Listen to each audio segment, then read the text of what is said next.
So, welcome back to another week of Cooking with Square Food. This week's recipe kit is a lovely sort of take on a Jamie Oliver recipe, and it is for hot cross bun twister breads, and don't they look absolutely delicious?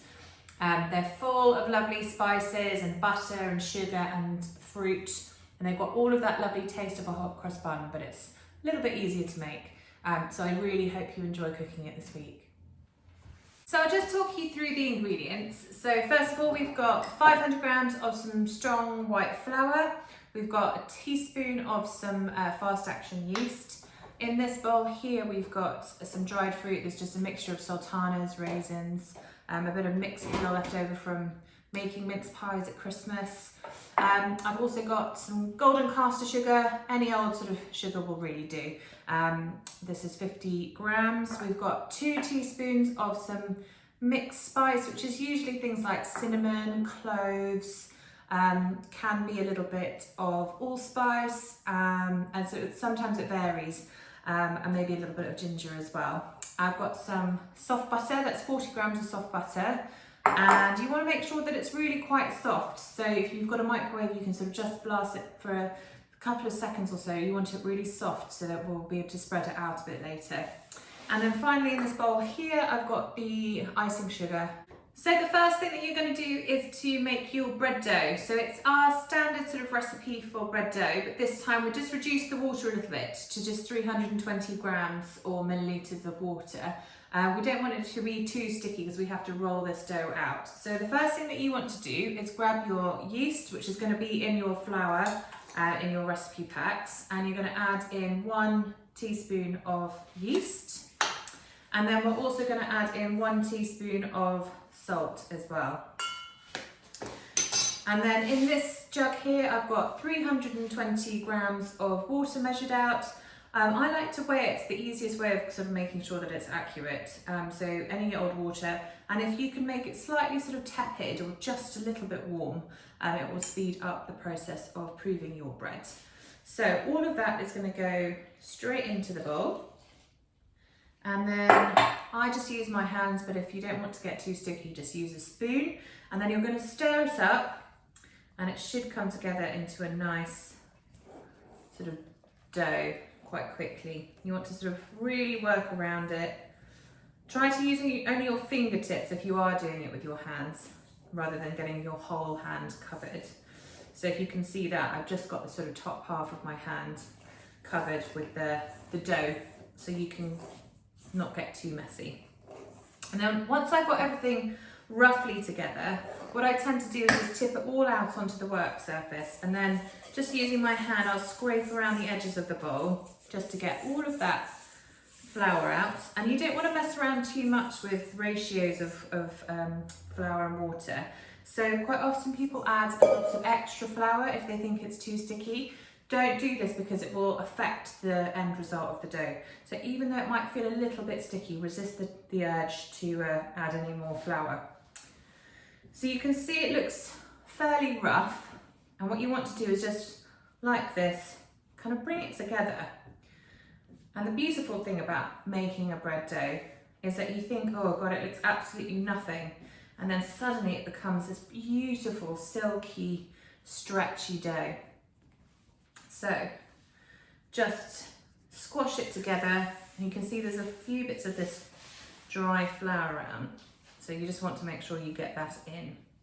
Squish it together, and this is when you can be quite firm with this. You want to really squash it and make it come together. You don't have to treat this too kindly.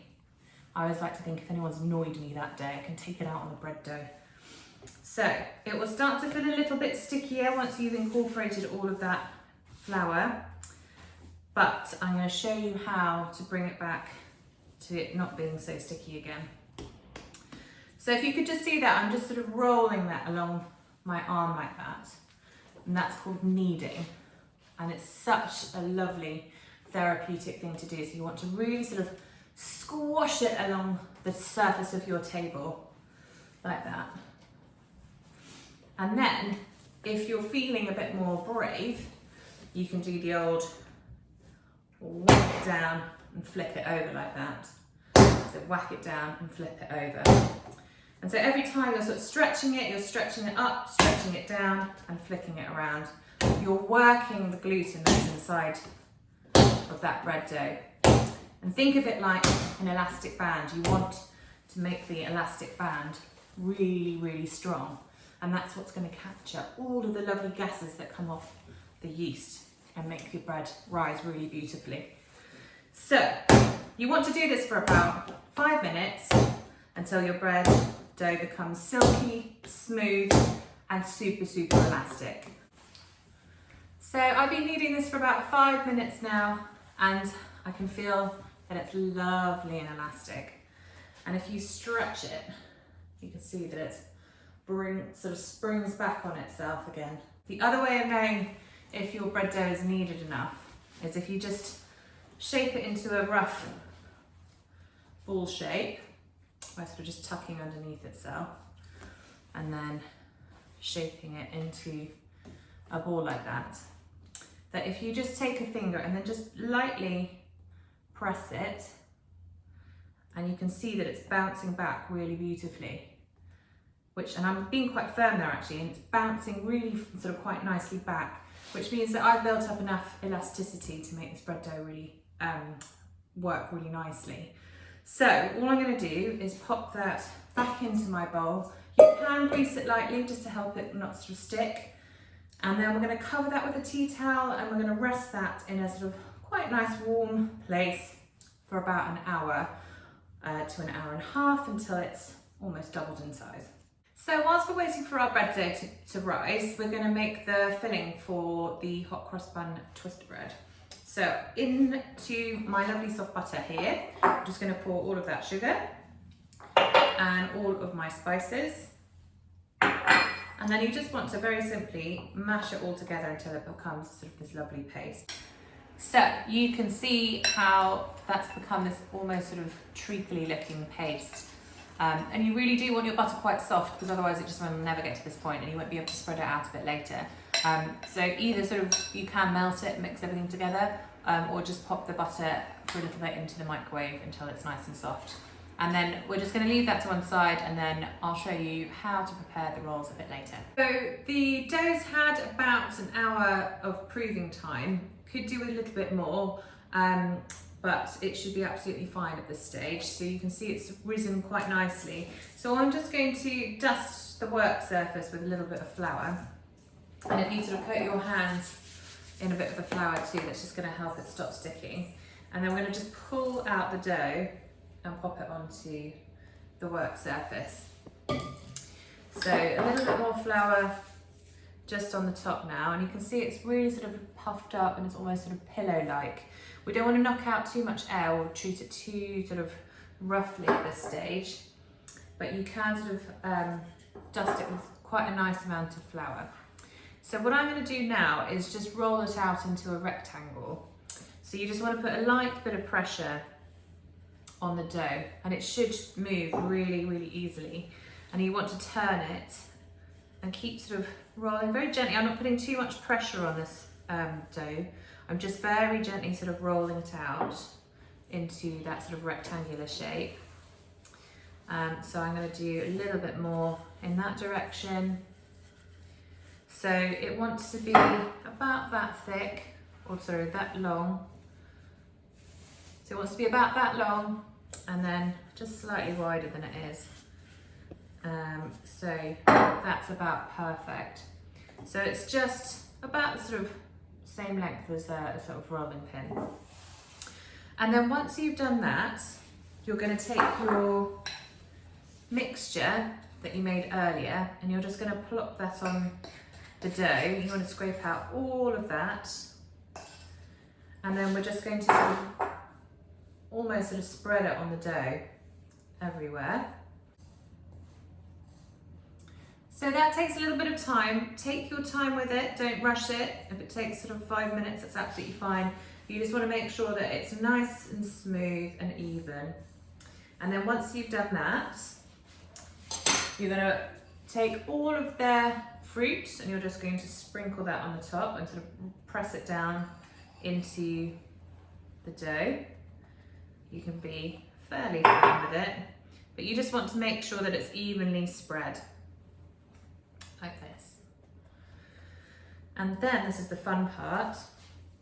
So all you want to do is just take the edge that's closest to you and just fold it over, just like that.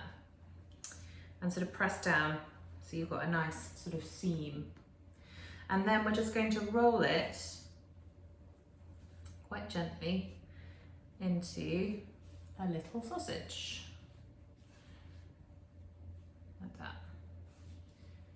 So you can see now it's sort of that, almost like a long sausage roll. So I've got a sort of square, quite small roasting dish here, which I'm just very roughly, I've just crumpled that piece of parchment up and then popped it in my tin. And what we want to do with these rolls is cook them quite close together. So taking the knife that you spread the mixture out on, you just want to cut that sausage roll in half, and then each one of those into half again. And then each one of those into half again until you have 8 pieces, like that. Then you want to take a piece, and you can see how lovely and swirly that is, and just pop it into your tin facing upright, like that. And repeat with all of the other ones. So I put them really close together. You want them sort of almost touching in the tray like that. And then we're going to leave it for another half an hour to do a second proof. That's going to help them become even sort of lighter and fluffier.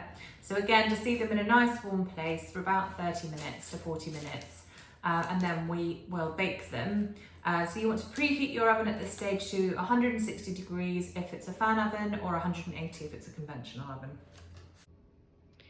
So they don't look particularly great at this stage, but they will puff up a little bit more before you pop them in the oven. But you can see that lovely swirl and how the fruit and the filling are sort of spread between the rolls to get that lovely twisting effect. So whilst the hot crust twist bread is in the oven, we're just going to make a little bit of icing. So I've got some icing sugar, which is about 2 tablespoons worth, and then I'm going to add in about a teaspoon of water, and we're going to mix that. And we're going to see if that becomes a nice sort of pourable paste, which it does. You might want to put in just a tiny, tiny, tiny splash more. You don't want it too runny though, so just a little bit more. So you just want the icing to be that sort of pourable consistency. Can you see how it falls off the spoon? But you don't want it to be too runny, because otherwise it will just fall off the buns. So when the buns come out of the oven, you just want to let them cool, and then you can drizzle the icing on the top and they will be absolutely delicious. So look at these glorious buns. They've just come out the oven. They smell so delicious, and you can see that they've puffed up and risen and are now sort of almost stuck to each other, which is exactly what you want. So we're just going to let those cool a little bit and then add the icing. So the buns have had a little bit of time to cool down. I've just moved them onto a sort of chopping board, and then all I'm going to do is just take my icing and then I'm just going to drizzle that over the top of the buns, so they look really, really lovely and sticky.